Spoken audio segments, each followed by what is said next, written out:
حلقة النهاردة حلقة في منتهى الأهمية عن مصل الانفلونزا. بسم الله الرحمن الرحيم. تطعيم الانفلونزا السنة دي بيعتبر ضرورة لابد منها، خصوصا في ظل قلق وخوف الناس من موجة تانية جاية من الكورونا. ربنا يستر علينا وعليكم وعلى كل الناس، خصوصا ولادنا وخصوصا الناس اللي في المدارس والناس اللي في التجمعات الكتير. علشان كده كتير من الدول بدأت تستورد كميات كبيرة جدا من لقاح الانفلونزا، وبلاد زي الامارات هنا بيشجعوا الناس كتير جدا انها تاخده، حتى هم هنا بيدوا للناس ببلاش، يعني انت مش بتشتريه، بتروح تاخده في العيادات الصحيه ببلاش. في الحلقه النهارده هنتكلم عن مصل الانفلونزا، هنتكلم عن نوعه الجديد، هنتكلم عن ايه هي المفاهيم الغلط حوالين المصل الانفلونزا. كل سنه وكل سنه تسال نفس الاسئله، مين اللي المفروض ياخد مصل الانفلونزا، وهل فعلا هو في ضرر زي ما بيقولوا ولا لا؟ انا عمرو ابو بكر ودي جوه الصيدليه، ويلا بينا.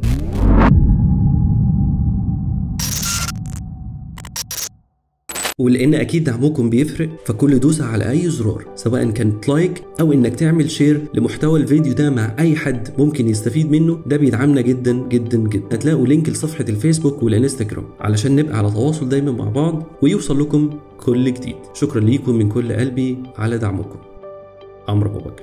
لو جينا بصينا على الكتب هنلاقي ان الانفلونزا ليها سببين، يمكن اتكلمت عنها في فيديوهات قبل كده، سبب فيروسي وسبب بكتيري، وهنشرح كمان شويه الفرق ما بين الاعراض. لكن مصل الانفلونزا لو خدته هيديلك حمايه من الانفلونزا بنسبه 80%، وكمان هيقلل نسبه الاصابه بشكل كبير جدا، وكمان لا قدر الله لو اتعديت بالانفلونزا الاعراض بتبقى قليله، وكمان مده العدوى اللي هي بتوصل لحد 10 ايام بتقل بنسبه 30-40%. واهم حاجه للناس اللي بتاخد مصل الانفلونزا، واحنا بنشجع الناس ان تاخد مصل او لقاح الانفلونزا علشان هو بيقلل كتير جدا من المضاعفات اللي ممكن تاخد ولاد كتير جدا وتاخد ناس كبار في العمر بشكل كبير جدا للعنايه المركزه.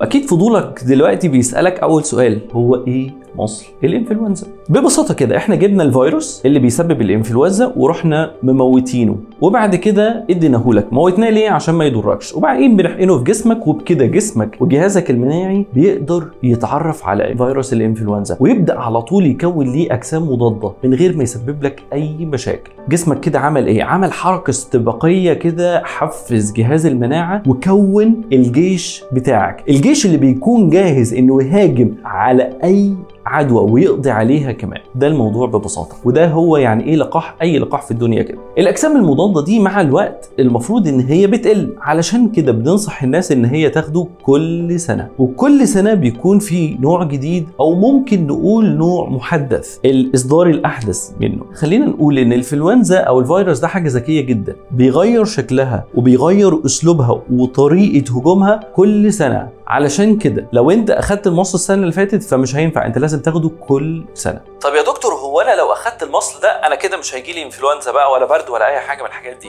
هقول لحضرتك لا، هو المصل ده او لقاح الانفلونزا هيحميك بنسبه 80%. لو تفتكر من اول الفيديو قلنا ان في فرق كبير ما بين الانفلونزا وما بين نزله البرد، في اغلب الوقت مش بنقدر نفرق بينهم بشكل كبير، لكن مع الانفلونزا بيكون في ارتفاع كبير في درجه الحراره وتكسير في الجسم، وبيبقى فيه كحه، على عكس نزلات البرد بيبقى فيه اللي هو السنيزنج، بيبقى فيه العطس والزكام اللي احنا بنقول عليه. فبكده الاجابه على السؤال لا، هتقول ان هو هيقيق بنسبه 80%، لكن ممكن يجي لك نزله برد، او ممكن 20% ممكن تلقط انفلونزا لو انت مناعتك قلت. لكن في المجمل انا ليه ما اخدش حاجه ممكن تحميني بنسبه 80% وتقلل المضاعفات؟ السؤال هنا، اخد المصل امتى؟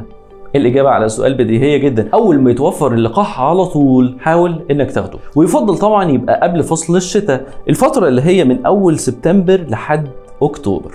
تطعيم السنة دي اسمه انفلوفاك تترا، تطعيم الانفلونزا الرباعي. السنة اللي فاتت ده كان اسمه تطعيم الانفلونزا الثلاثي. طب ايه الفرق ما بين الرباعي والثلاثي؟ احنا قلنا من شوية ان كل سنة لقاح ده بيتحدث، ففي لقاح السنة دي هو متحدث وهو فيه الانفلونزا A والانفلونزا B، ومن كل نوع منهم في حاطين سلالتين، يبقى في سلالتين من نوع A وسلالتين من النوع B عشان يغطوا اكبر كم ممكن من السلالات اللي احتماليه ان هي تجيب لك عدوى كبيره. ده ياخدنا للسؤال اللي بعده، طيب هي ايه الجرعه؟ خلينا نقول ان الجرعه تحت سن 6 شهور ما ينفعش ناخده، من اول 6 شهور لحد 9 سنين ناخد جرعة واحدة من اللقاح. لكن لو كان الطفل ده اول مرة ياخد الجرعة دي فلازم نرجع تاني نكررها، بس بعد 4 أسابيع من الجرعة الاولى، يعني بعد شهر من اول جرعة اخدها. فوق ال10 سنين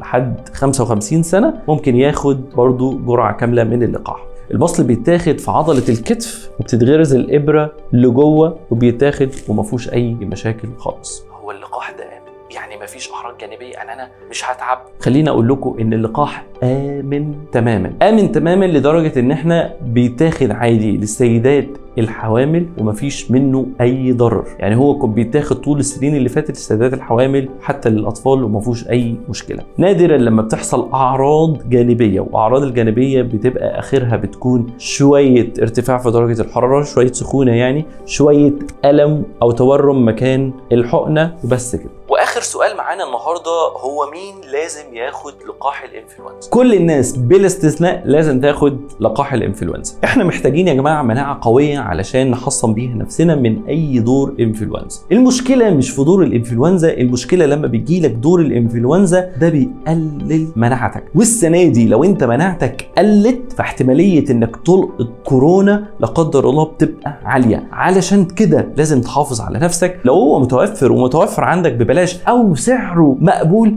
يا اخي انت مستني ايه؟ اجري بسرعه وحصن نفسك، خده ليك، لمراتك، لاولادك، اقعد وخليك مطمن، خلي مناعتك كويس. دمتم في صحه، دمتم في عافيه، دمتم في فضل من الله، دمتم في مناعه زي الفل وزي الحديد. كان معاكم عمرو ابو بكر، واشوفكم في حلقه جايه من جوه الصيدليه، والسلام.